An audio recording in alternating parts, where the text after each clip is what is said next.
Un refugio rocoso en el desierto de Libia. Un lugar donde se produjo un descubrimiento sin precedentes, la momia de un pequeño niño. Hasta el momento del hallazgo, todo el mundo creía que los egipcios eran los precursores de la momificación en África, pero este descubrimiento condujo al doctor Sabino di Lernia y a su equipo a desarrollar una nueva teoría que pone en duda todo lo que creíamos saber sobre el antiguo Egipto. Los conocimientos sobre momificación no son originarios de Egipto, sino que provienen de otro lugar, otra cultura, de otra parte de África occidental. ¿Quiénes eran? ¿De dónde venían? ¿Cómo lograron alcanzar tan elevado nivel en técnicas de momificación en una época tan primitiva? ¿Un pueblo desconocido momificaba a sus muertos mucho antes de que lo hicieran los egipcios?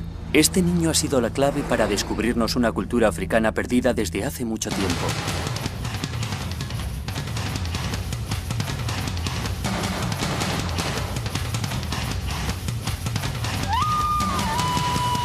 Momias negras.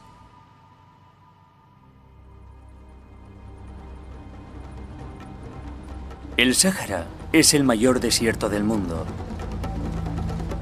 Es también uno de los lugares más calurosos del planeta y también uno de los más lejanos. El arqueólogo italiano Dr. Sabino di Lernia de la Universidad de Roma ha estado conduciendo durante 2 días.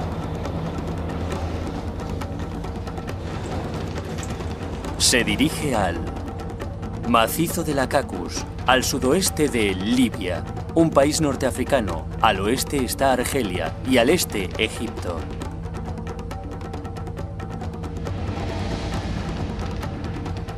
Este inhóspito lugar, inhabitable para casi todos los humanos, excepto por un grupo de tuaregs nómadas, fue hace mucho tiempo el hogar de una familia que momificó a su hijo. Año tras año, Sabino regresa a este magnífico entorno con la esperanza de descubrir sus secretos. Todo comenzó hace 40 años, con el descubrimiento de la momia de un pequeño niño, Juan Mahudhuch. El nombre le fue otorgado por el refugio rocoso en el que fue encontrado. Sabino y sus colegas han tardado varias décadas en revelar la totalidad del significado de este descubrimiento. Creo que el hallazgo de esta momia entre las rocas fue el inicio arqueológico y la reconstrucción histórica de las antiguas civilizaciones del Sáhara. Existe la creencia de que la mayoría de la población de Libia es de Oriente Medio, pero el equipo piensa que hace miles de años esta zona estaba habitada por africanos negros procedentes del sur. Pero aparte de algunas muestras de arte rupestre representando a cazadores negros, los arqueólogos no tenían ninguna prueba de ello. Con el hallazgo de la momia todo cambió. La importancia de la momia negra es inmensa. Tenemos la primera evidencia de que había gente negra en esta zona, lo cual ya suponíamos, pero no teníamos ninguna prueba de ello. Este era el comienzo de una extraordinaria búsqueda que acabaría descubriendo a una desconocida cultura africana.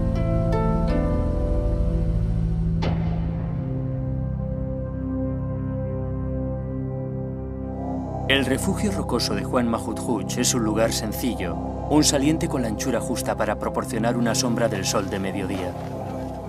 Sabino ha regresado a este refugio para encontrarse con el tuareg Ramadoni, que fue testigo del descubrimiento de la momia. Se centran en una zona pequeña, el lugar donde el predecesor de Sabino, el Dr. Mori, descubrió la momia. Estaba a la vista porque la erosión natural de la roca había descubierto una parte y tenemos que medir el lugar exacto donde apareció la momia envuelta, que debería ser justo aquí. Cuando el pequeño saco vio la luz, nadie estaba preparado para lo que contenía.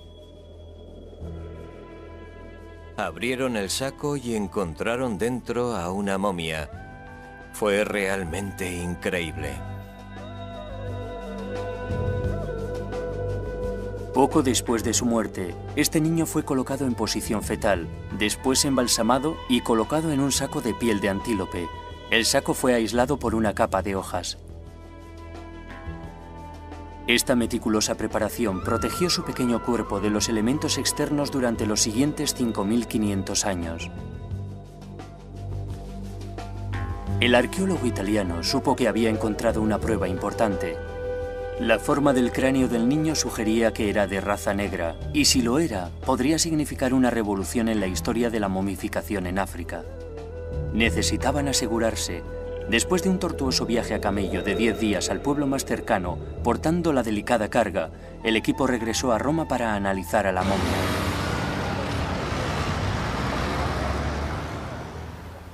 El doctor Giorgio Manzi de la Universidad de Roma es uno de los principales expertos del mundo en restos humanos de Libia, y su departamento alardea de poseer una impresionante colección de cráneos libios. La razón por la que los miembros del equipo italiano de los años 50 dedujeron que el niño era de raza negra, un niño negro, es principalmente por la constitución de su cara, en concreto por la longitud de aquí, de la raíz de su nariz, y también de aquí. Este desplazamiento hacia adelante de su mandíbula.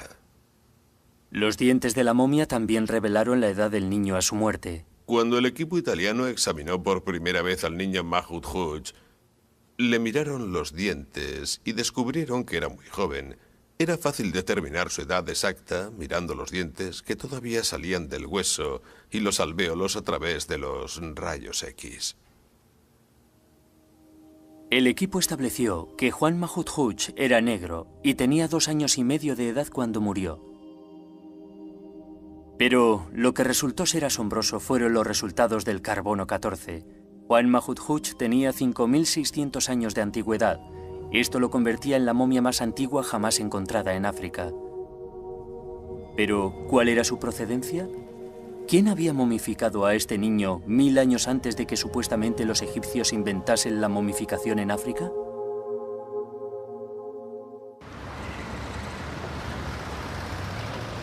Los orígenes de Juan Mahmoud Hooch, la momia negra, eran un misterio. Para saber más sobre el niño, Sabino regresa al Museo de Trípoli, donde descansa la momia en la actualidad. Creo que la prueba más impresionante de la momia es la piel del cráneo. Puede verse por toda la cabeza. Es la piel del niño. Puede verse aquí, a lo largo de la espina dorsal y de la caja torácica. Hay mucha piel, lo cual es muy raro de encontrar. Aquí hay restos de alguna materia orgánica. Esto en realidad son los restos del interior de la momia. Creo que es imposible encontrar este tipo de pruebas sin realizar el proceso de la momificación. Como resultado de la momificación hay un corte en el estómago y se han eliminado los órganos internos. Probablemente lo rellenaron con alguna sustancia orgánica como arena que detiene cualquier actividad bacteriana, como hacían los egipcios en el Valle del Nilo. Lo que convierte a Juan Mahmoud Hooch en único es que es la momia eviscerada más antigua que se ha encontrado en África. Se le practicaron incisiones en el estómago y el tórax, extrajeron sus órganos y se le introdujo un conservante orgánico para evitar su descomposición. Este fue el proceso que colocó a la momia negra en el punto de mira mundial. Académicos, como la experta en momias y egiptóloga, la doctora Joan Fletcher, estaban intrigados. La primera vez que me interesé por la momia negra fue hace unos 15 años, con la publicación de un gran estudio sobre la momificación en el mundo. El interés que provoca la momia negra radica en el hecho de que está eviscerada. Los órganos internos han sido extraídos de su pecho, del tórax y, por supuesto, del abdomen. ¿Y por qué esta forma tan sofisticada de eviscerar es, en esencia, el método más temprano de momificación completa hallado en África? Evidentemente, es muy interesante que todo el mundo vea a Egipto como cuna de la momificación, cuando, de hecho, según la antigüedad de la momia negra, no había en Egipto nada parecido por aquella época. La pregunta que yo me hacía era: ¿contribuyó la momia negra, de alguna manera, al desarrollo que más tarde tuvo la práctica de la momificación en Egipto, o las dos tradiciones se desarrollaron independientemente?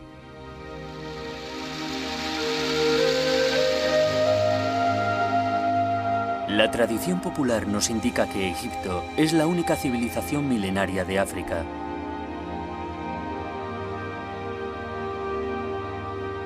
Su arte y religión son muy conocidas, y según la opinión más extendida, fue el origen de la momificación africana. Pero también están aquellos que creen que la momia negra es un reto hacia esa corriente de pensamiento tan establecida. El profesor David Mattingly está especializado en civilizaciones saharianas. Cuando se descubre una momia en algún lugar del Sáhara, no es sorprendente que la gente de la calle asuma que los egipcios estén implicados de alguna manera directa en ese proceso. Y creo que hay una imagen establecida de que Egipto es como un brillante faro que ilumina todas las parcelas oscuras del Sáhara. Sin embargo, Juan Mahmud fue momificado artificialmente a 2.500 kilómetros al oeste del Valle del Nilo y 1000 años antes de que los egipcios se visceraran a sus difuntos. ¿Cabría la posibilidad de que los antiguos egipcios no inventaran la momificación en África? Y si no fueron los egipcios quienes llevaron a cabo la momificación de Juan, ¿quién lo hizo? No debemos evadir la cuestión. ¿Quién era capaz de preservar un cuerpo de manera tan formidable? Quiero decir, ¿quiénes eran estas personas capaces de esto? Personalmente sabía muy poco de ellas. ¿De dónde venían? ¿Y cómo lograron alcanzar ese dominio de la momificación en una época tan temprana?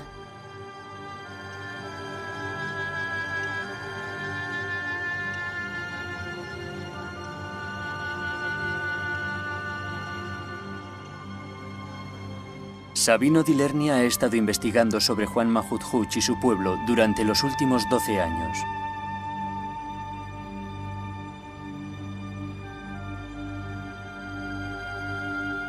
Su búsqueda de respuestas comenzó en el refugio rocoso de Juan Mahmud con meticulosas excavaciones que han proporcionado pistas vitales. Nos sumergimos en el periodo de la ocupación de Juan Mahmud. Estos son los restos del carbón de una hoguera de hace 4.000, 5.000 o 6.000 años, que es el momento en que Juan Mahmud habitó aquí, y este suelo tiene la misma antigüedad que la momia de Juan Mahmud. Este lugar es una mina para nosotros. Un dato a tener en cuenta es que durante la era de Juan Mahmud, el ganado era una parte muy importante de su vida. Parece increíble. El ganado no puede sobrevivir en el desierto, pero aparecía constantemente en el arte rupestre de las montañas de la Cacus. Más del 50% de las pinturas halladas del periodo de Juan Mahmud representan imágenes de reses, lo cual explica la importancia de este animal hace 6.000 años. Aquí tenemos una maravillosa vaca doméstica. Podemos decir que es una vaca doméstica porque esta vaca tiene dos cuellos, uno blanco y otro rojo, lo cual es típico en representaciones de animales domésticos.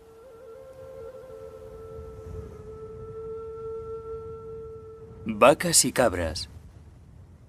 Es evidente que el pueblo de Juan Mahmud se dedicaba al pastoreo, pero ¿cómo podían sobrevivir en este desierto?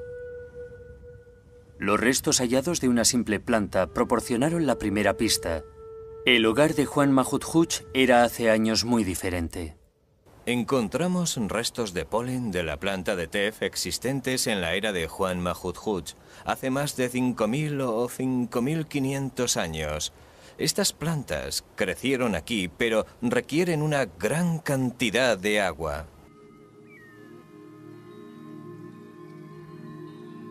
Las plantas de tef siguen existiendo en esa zona, pero solo crecen en los oasis.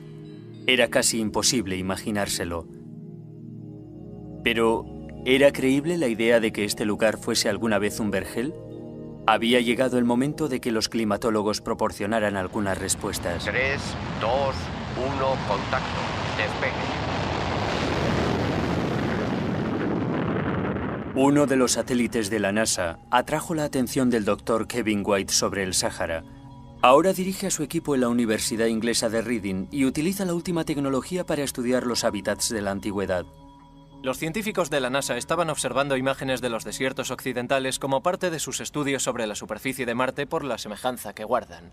Y los observaban utilizando los instrumentos de radar y comparándolos con otras imágenes de satélite más convencionales. Y descubrieron una serie de cuencas de río enterradas. por lo que es hoy un gran manto de arena. El radar penetraba la superficie desértica descubriendo un antiguo sistema fluvial que hace tiempo alimentaba unos grandes lagos. En esta zona podemos ver un denso sistema interrelacionado de cuencas fluviales, que es completamente invisible en la imagen de la izquierda. Estos lagos se secaron hace mucho tiempo y son conocidos ahora por lo que los científicos denominan paleolagos. Kevin White está utilizando esta técnica para descubrir sistemas similares en el Sáhara Central de Libia. Pero son los sedimentos de los paleolagos lo que más interesa a Kevin, porque en ellos está la historia del pasado. Los sedimentos del lago suelen proporcionar mucha información sobre lo que sucedía en las vertientes adyacentes y en los lugares de alrededor. Podemos empezar por reconstruir la vegetación. También podemos reconstruir parte de la hidrología, la naturaleza del agua. También disponemos de un archivo de fósiles que puede ser muy útil en algunas circunstancias. Pero como podéis ver, es un lugar de difícil acceso. Para reconstruir estos climas, el equipo necesitaba recoger muestras para ser analizadas. Un colega de Kevin, el Dr. Nick Brooks, está planeando un viaje a Libia utilizando los mapas del satélite. Tras esta duna de aquí hay un tramo difícil. Cogeremos esta ruta y por aquí debería haber una vía que la atraviesa.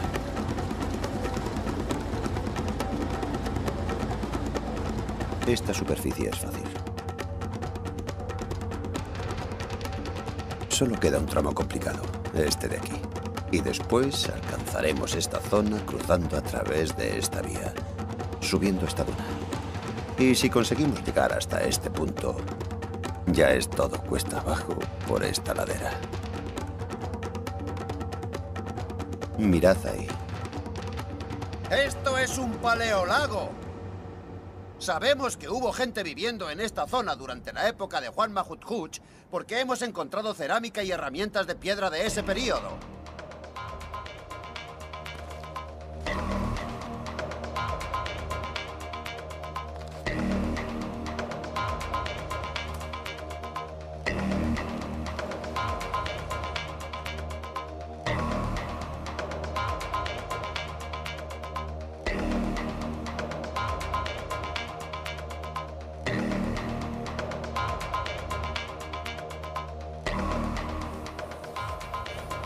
Lo que en realidad estoy buscando son restos orgánicos de los depósitos de los lagos para poder datarlos mediante la prueba del carbono 14. Podemos datar cosas como conchas o caracolas que creemos que vivieron en este supuesto entorno húmedo. Podemos encontrar huesos de animales como elefantes, rinocerontes y cocodrilos. Puede que incluso peces. Eso sería estupendo.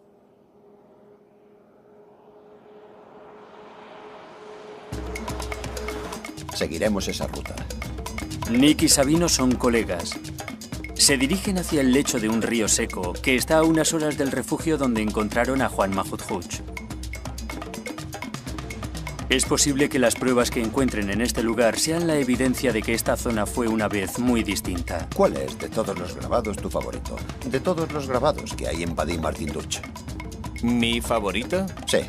Son esas figuras que parecen becerros. Sí. Son extraordinarios. Sí, la verdad es que son increíbles. Sí.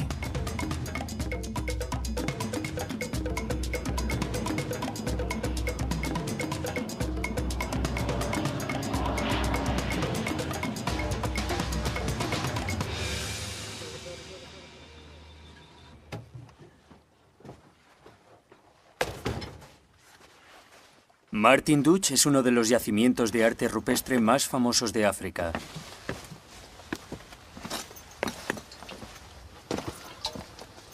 Aquí se puede apreciar un rinoceronte, boca abajo, con dos figuras humanas y también algo parecido a un buey.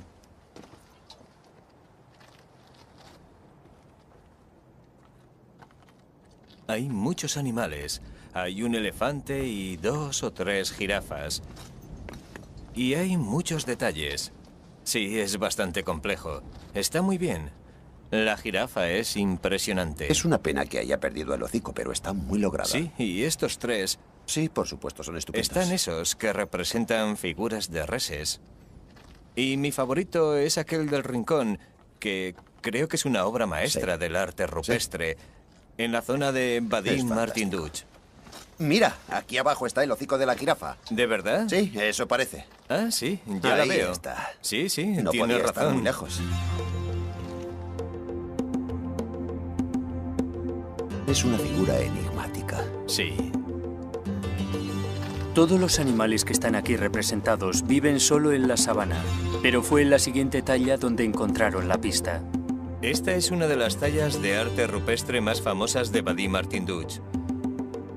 Representa a un cocodrilo en un estilo libre, que creemos que es la forma más antigua de estilo en arte rupestre aquí en Wadi Martin Dutch. Es realmente espectacular. Sabemos que este tipo de animales como elefantes, jirafas y algunos de los grandes animales pueden vivir en entornos muy secos. Sí. Pero no tan áridos como este lugar está hoy en día. Sí. Esta era la prueba final. Esto fue la cuenca de un río. Seguro. Los cocodrilos no viven en sitios áridos. Desde luego. Observando los grabados en esta roca y utilizando nuestra imaginación, podemos especular con el aspecto que tenía este lugar y qué es lo que sucedía en él.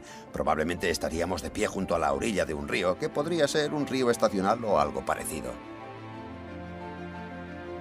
Puede que hubiese algunos hipopótamos en las zonas poco profundas. Este sería un lugar peligroso para nosotros, ya que habría cocodrilos que estarían acechándonos desde el agua. Habría muchos animales salvajes en este lugar. Es posible que hubiese elefantes en la orilla. En esa zona de ahí habría una sabana. Y yo he visto el grabado de un león, así que probablemente habría leones cazando gacelas y jirafas o lo que fuese. Y también habría personas cazando animales. Sí, sería un apacible panorama africano. Exactamente, como los que hay en el sur de África hoy en día, como en Zimbabue, Tanzania, Kenia o demás países.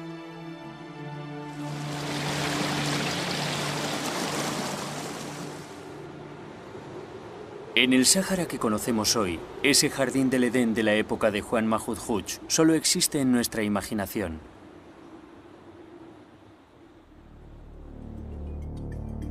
Pero es posible tratar de experimentar lo que era un lago en medio del desierto. Gabarón es uno de los pocos oasis que quedan en el Sáhara y nos da una idea de lo que podía haber sido el entorno en tiempos de Juan Mahmud Hooch, la momia negra. Se parecería a esto.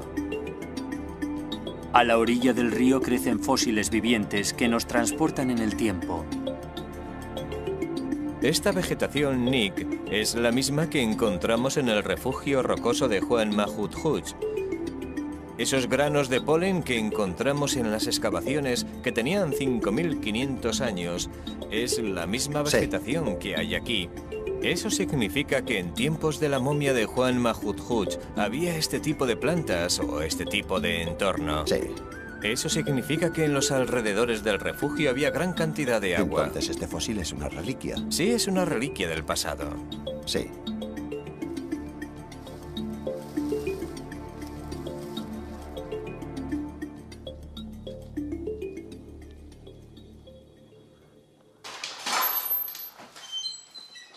El Dr. Nick Brooks regresa a Reading.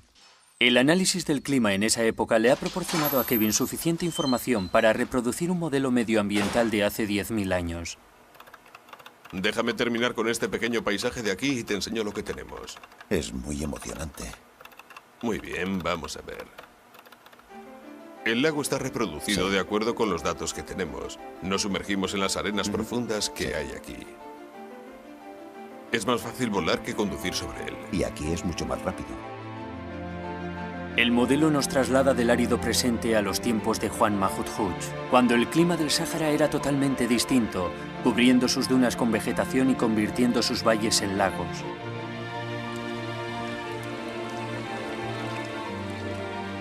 Todo sucedió hace 10.000 años, cuando un cambio climático en la Tierra provocó que los monzones tropicales alcanzaran la zona norte y se introdujeran en el Sáhara Central. Con estas lluvias llegaron los antepasados de Juan Mahmud Hooch. Hace 10.000 años, humanos de raza negra procedentes del sur siguieron el recorrido de los monzones y ocuparon la zona del Sáhara Central. Esto desembocó en la primera ocupación del Sáhara Central por gente de raza negra que se estableció en este área, en el macizo Akakus y sus alrededores. Y no fueron los únicos. Hace unos 7000 años llegaron al Sáhara Central algunos pueblos de Mesopotamia y Palestina e introdujeron su venado y sus cabras en el Sáhara Central. Nos podemos imaginar que en el Sáhara Central, en las montañas de la Caucasus, confluyeron distintas razas, porque había gente negra procedente del sur y gente de raza blanca procedente del Sáhara Occidental y de zonas más lejanas.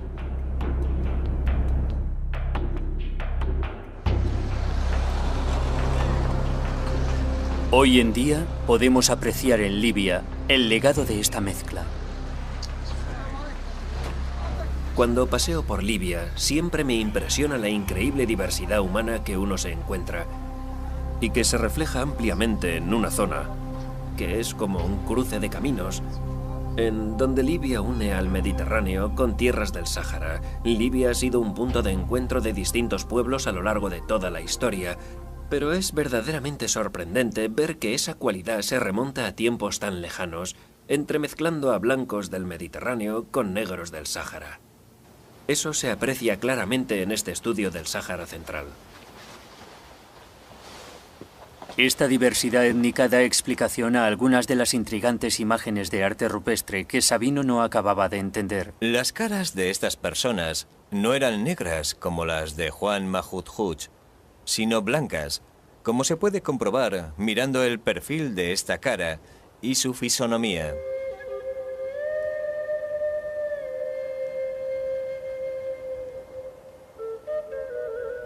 Fue esta cultura multirracial la que momificó a Juan Mahmud, pero ¿en qué tipo de sociedad vivía este niño?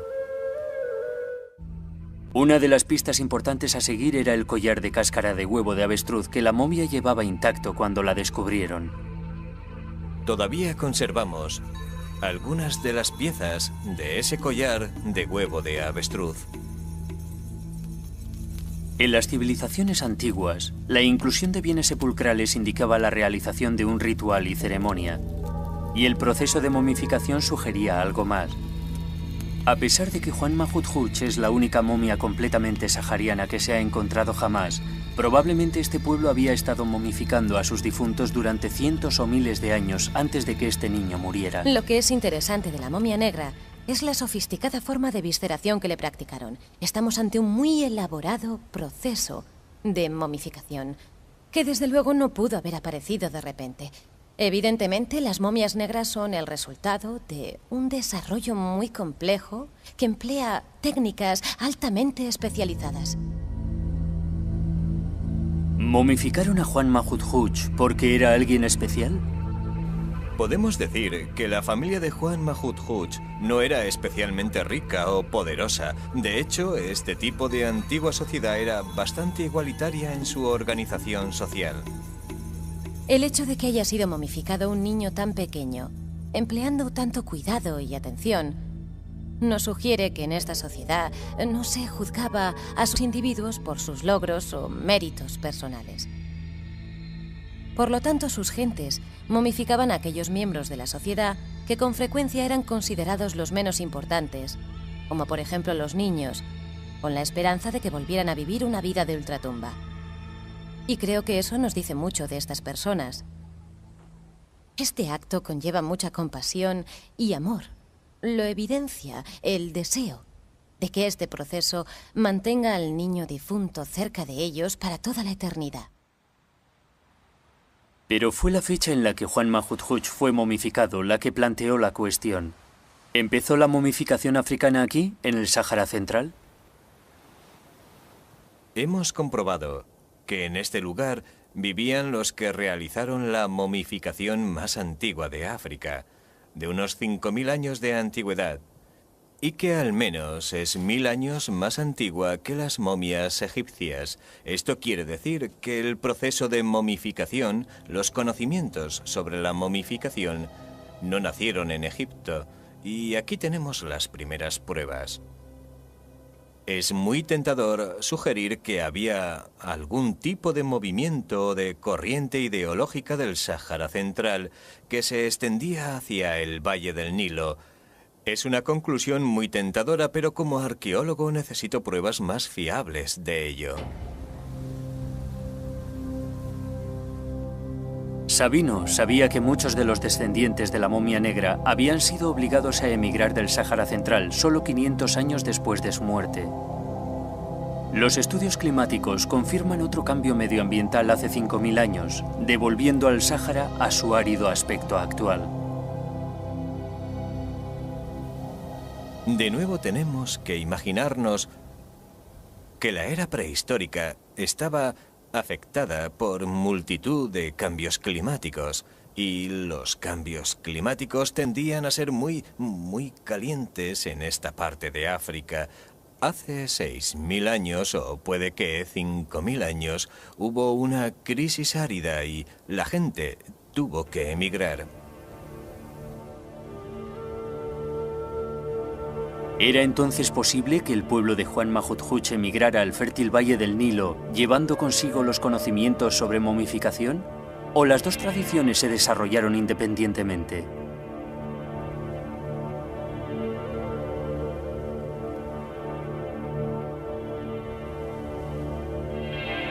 La búsqueda de más pruebas condujo a Sabino a explorar todo el Sáhara libanés.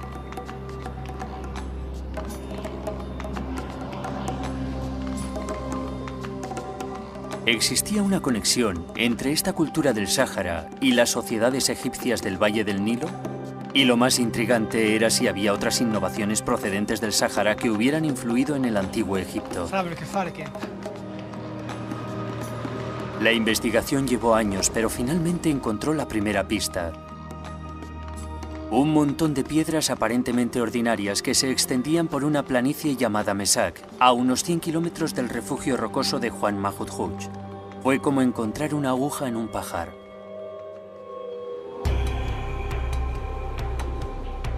Sabino tropezó con el misterioso monumento que atestiguaba que el ganado tenía un gran significado en los rituales de los pueblos del Sáhara.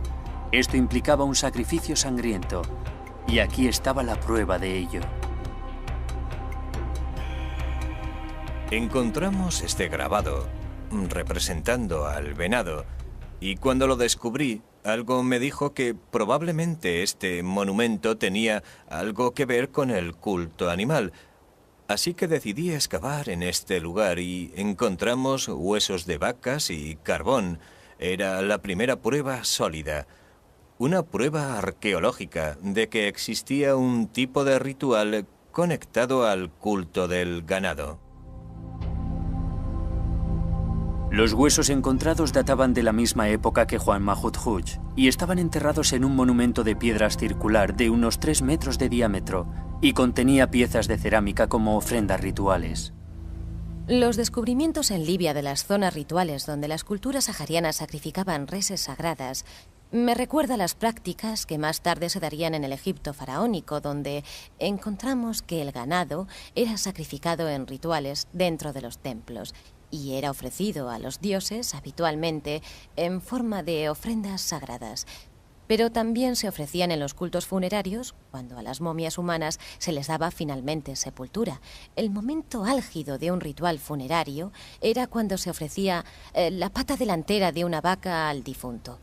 Y mientras todavía bombeaba sangre, se ponía en la boca de la momia con la intención de transferirle la vida que pudiese quedar palpitante en este miembro amputado. La intención de este ritual era transferir vida al difunto con la esperanza, el ardiente deseo de que esta persona pudiera vivir una vida después de la muerte.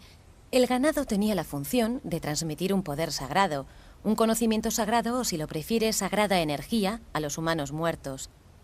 Aquí se da lugar una relación simbiótica entre humanos y animales que está muy latente en el Egipto faraónico y que, como estamos viendo, también estaba muy latente en las culturas del Sáhara Occidental. Por lo tanto, el concepto egipcio de que los animales proporcionaban un puente entre los humanos y los dioses no era nuevo. De hecho, el culto a las reses ha estado presente en el Sáhara Central miles de años antes de que alcanzara su cenit en el Valle del Nilo. Es muy tentador sugerir que existe un tipo de relación entre esta evidencia cultural de gran relevancia sobre el culto al ganado en el Sáhara y el florecimiento del culto animal en la ideología egipcia. Creo que esto es bastante probable.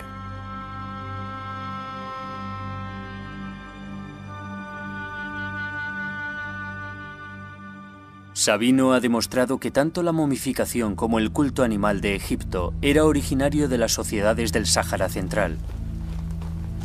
Posteriormente, en un curso de agua seco que estaba a unos 2 kilómetros de distancia de los monumentos al ganado, encontró algo todavía más determinante, una figura grabada con la cabeza de un animal. El detalle más impactante de este grabado es que lleva la máscara de un perro. Este tipo de personajes con máscara son de gran relevancia artística en la era Mesac. Podemos deducir la edad de este grabado por su color, que es muy oscuro, negro. Eso quiere decir que es muy antiguo. Lo que es verdaderamente revelador de la fecha de estos grabados es la presencia de figuras humanas que en este caso llevaban la máscara de un perro y que son mucho más antiguas que las que hemos encontrado en el Valle del Nilo. A pesar de que la materia orgánica que había en los surcos de los grabados ha sido fechado con el carbono 14 en 5600 años, Sabino cree que estos grabados pueden ser todavía 1000 años más antiguos. Encuentro muy interesante que estas figuras humanas con cabeza de animal existan fuera de Egipto en una fecha tan increíblemente temprana y que más tarde aparezcan en la cultura faraónica. En el arte egipcio hallamos exactamente los mismos temas repetidos, pero más sofisticados.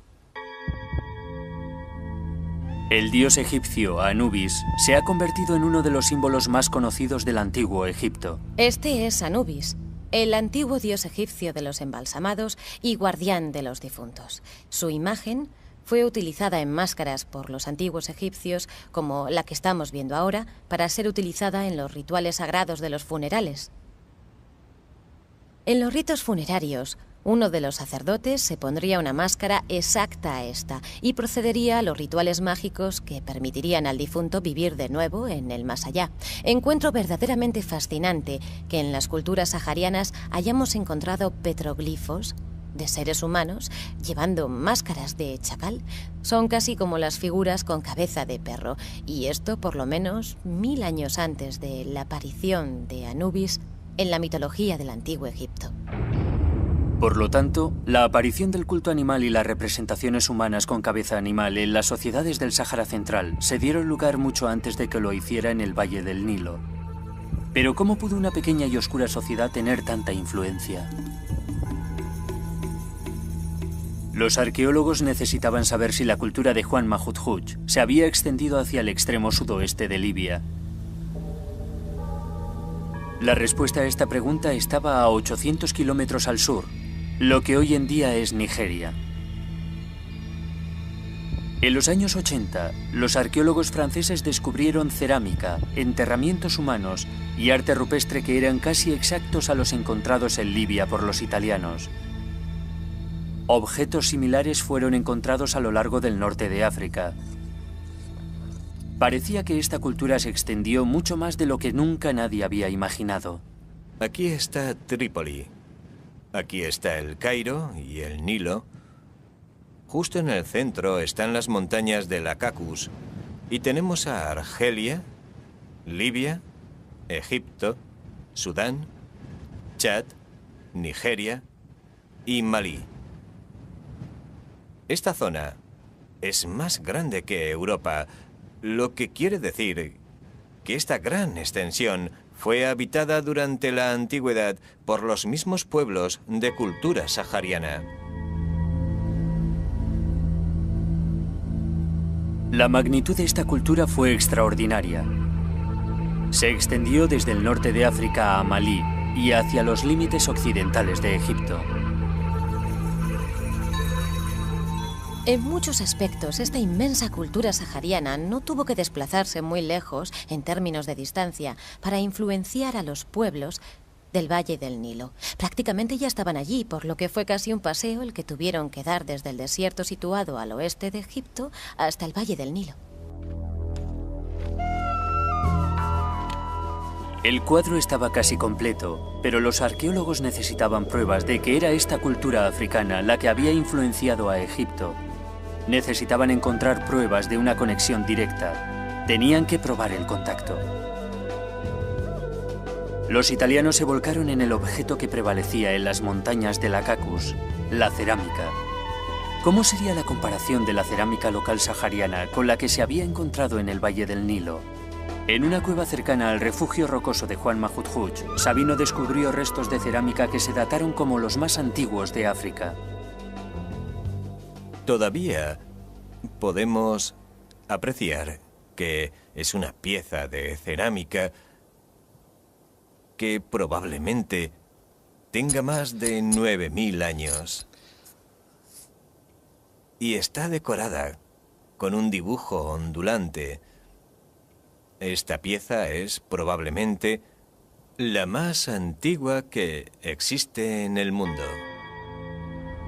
El equipo italiano recogió suficientes restos de cerámica para reconstruir un cuenco completo, que ahora se encuentra en Roma con Sabino.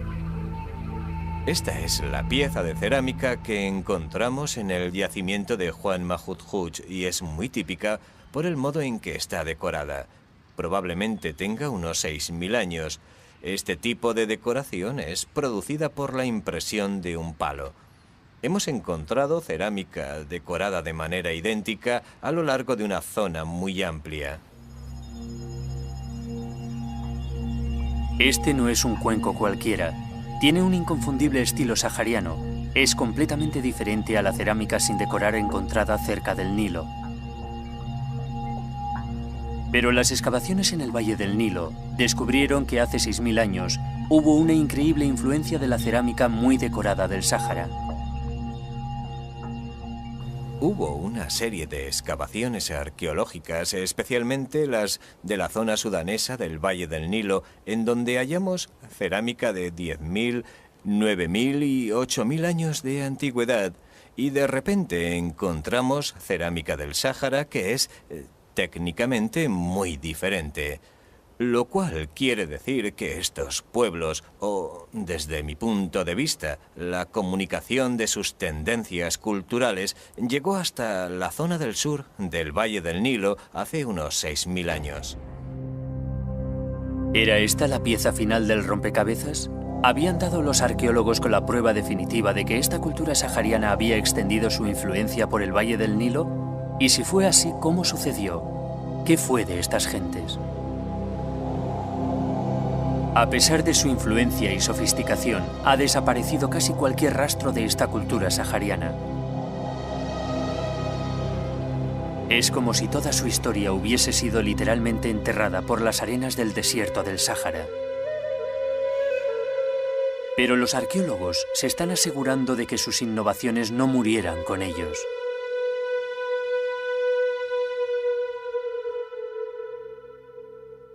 Se ha relacionado el patrimonio del antiguo Egipto en el Sáhara Central con multitud de influencias durante los últimos 10.000 años. Pero si retrocedemos en el tiempo, 8.000 años, encontramos un periodo en que esta influencia se expresa de una forma muy distinta que puede transformar el concepto que tenemos hoy en día. Si en lugar de pensar en Egipto como un gran faro que ilumina el desierto, tal vez deberíamos pensar en una cultura del desierto que proyecta pequeñas luces hacia un Egipto en ciernes en el Valle del Nilo. Esto jugaría un papel muy importante en la formación del antiguo Egipto. Yo creo que hay algunas tradiciones egipcias tempranas que fueron influenciadas por las tradiciones saharianas. Lo podemos comprobar en la técnica de la cerámica. Lo vemos en la forma de decoración utilizada en la cerámica y en la actividad artística, ya que la domesticación de los animales se inició en el Sáhara, no en el Valle del Nilo. Esto quiere decir que muchos de los conocimientos culturales del Sáhara se extendieron por gran parte del norte de África, incluyendo el Valle del Nilo. Encuentro extraordinariamente fascinante que esta civilización del Sáhara Central nos muestre las características que generalmente hemos asociado con la posterior cultura del Egipto de los faraones. La momificación es un buen ejemplo de ello. Desde luego hay una conexión entre las dos culturas. A la pregunta de quién llegó primero, a los egiptólogos nos gustaría pensar que fue Egipto, pero creo que mucha de la información obtenida sobre las culturas saharianas debería hacernos replantear las cosas.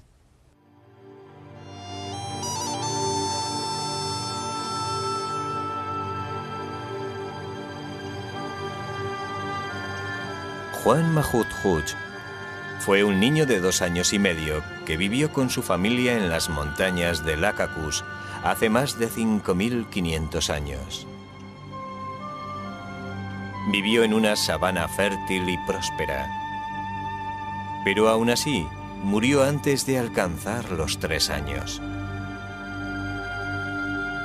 Su familia formó parte de una cultura que desarrolló rituales tan sofisticados como la momificación. A Juan Mahut Hooch se le dio un entierro espléndido. Era un pueblo subsahariano de africanos que accidentalmente le dieron al mundo la momia negra más antigua que se haya encontrado jamás.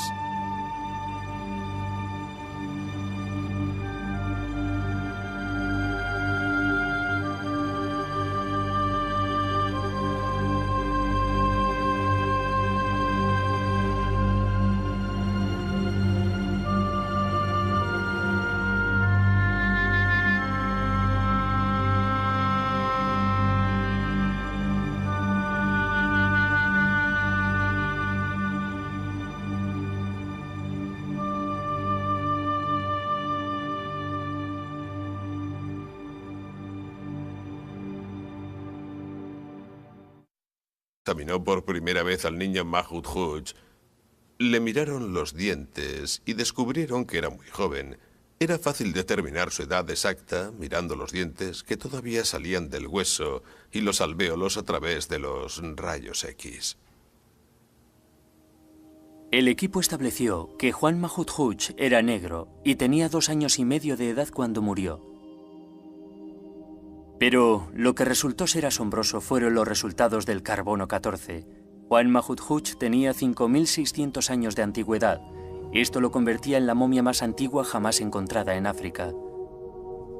Pero, ¿cuál era su procedencia? ¿Quién había momificado a este niño 1000 años antes de que supuestamente los egipcios inventasen la momificación en África?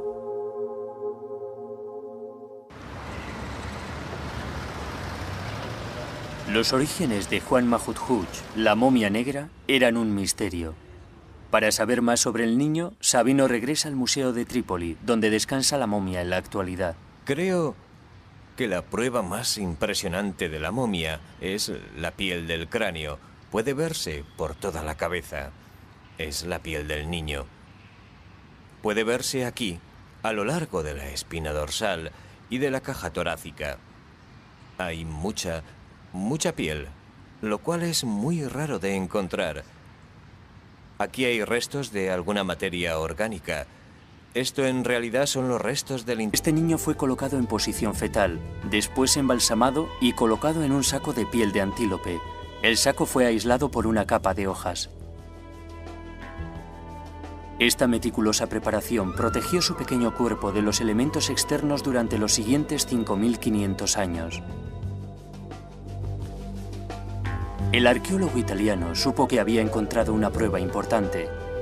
La forma del cráneo del niño sugería que era de raza negra, y si lo era, podría significar una revolución en la historia de la momificación en África. Necesitaban asegurarse. Después de un tortuoso viaje a camello de 10 días al pueblo más cercano, portando la delicada carga, el equipo regresó a Roma para analizar a la momia.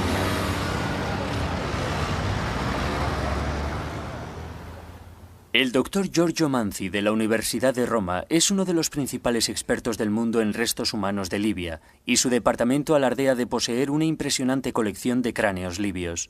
La razón por la que los miembros del equipo italiano de los años 50 dedujeron que el niño era de raza negra, un niño negro, es principalmente por la constitución de su cara, en concreto por la longitud de aquí, de la raíz de su nariz, y también de aquí. Este desplazamiento hacia adelante de su mandíbula. Los dientes de la momia también revelaron la edad del niño a su muerte. Cuando el equipo italiano El hallazgo de la momia todo cambió.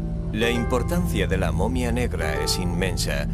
Tenemos la primera evidencia de que había gente negra en esta zona, lo cual ya suponíamos, pero no teníamos ninguna prueba de ello. Este era el comienzo de una extraordinaria búsqueda que acabaría descubriendo a una desconocida cultura africana.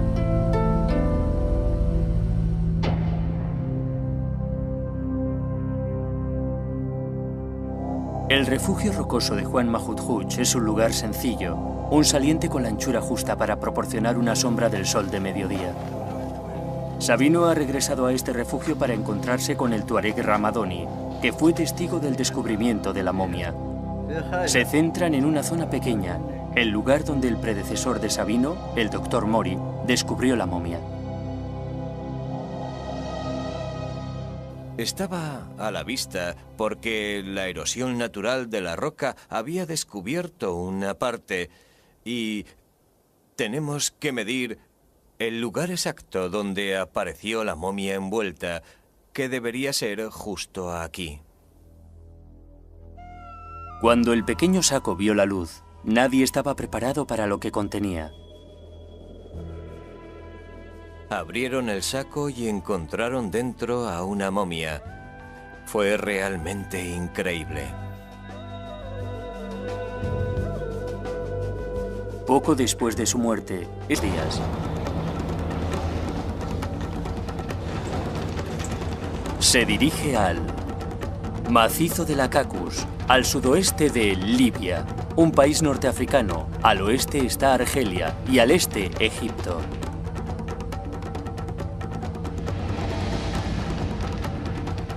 Este inhóspito lugar, inhabitable para casi todos los humanos, excepto por un grupo de tuaregs nómadas, fue hace mucho tiempo el hogar de una familia que momificó a su hijo. Año tras año, Sabino regresa a este magnífico entorno con la esperanza de descubrir sus secretos. Todo comenzó hace 40 años, con el descubrimiento de la momia de un pequeño niño, Juan Mahut Hooch. El nombre le fue otorgado por el refugio rocoso en el que fue encontrado.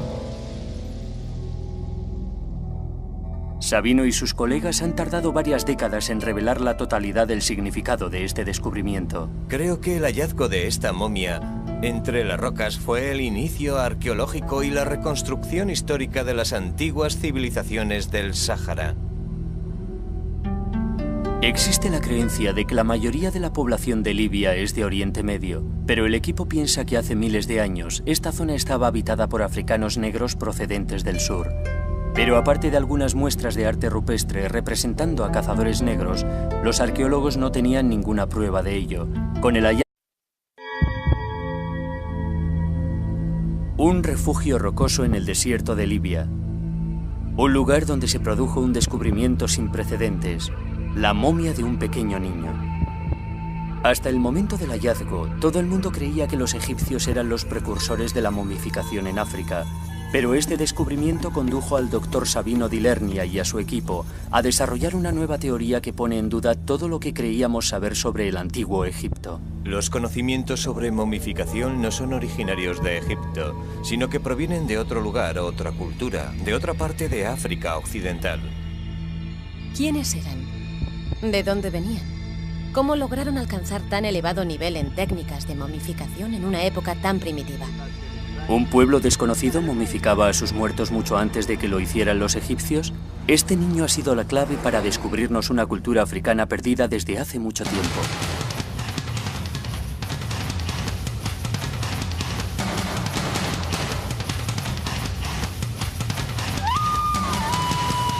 Momias negras.